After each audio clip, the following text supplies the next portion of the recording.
Ici, en Corée du Sud, l'heure est aux spéculations.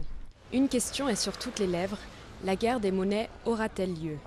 Car c'est ici en novembre prochain que pourrait se jouer le sort de l'économie mondiale lors du sommet du G20 à Séoul.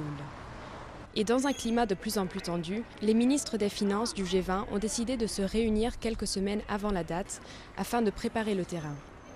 La question épineuse dont ils vont devoir débattre, la dévaluation compétitive.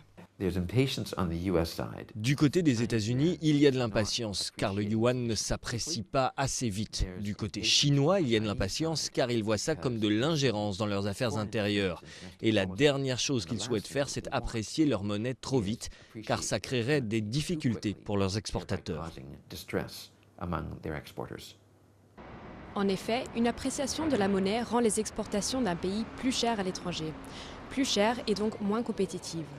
Et comme la Chine, nombreux sont les pays qui essayent d'affaiblir leur monnaie pour améliorer leurs termes de l'échange. Le Japon est un autre cas d'école. Ce n'est pas toujours la meilleure manière de gérer les problèmes de change. C'est juste une façon de stopper l'appréciation rapide du yen. Et le gouvernement japonais a conduit une politique en douceur dans ce sens. Mais tous les pays n'ont pas cette possibilité de contrôler leur monnaie, et notamment les pays en voie de développement qui subissent la volatilité du marché.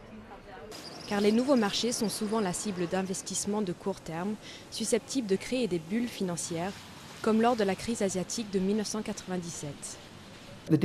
L'investissement spéculatif est le principal risque lié au flux financier. L'argent rentre et sort très rapidement et fait fluctuer le taux de change, d'abord vers le haut, ce qui rend les exportations moins compétitives, puis vers le bas, ce qui pénalise fortement les consommateurs.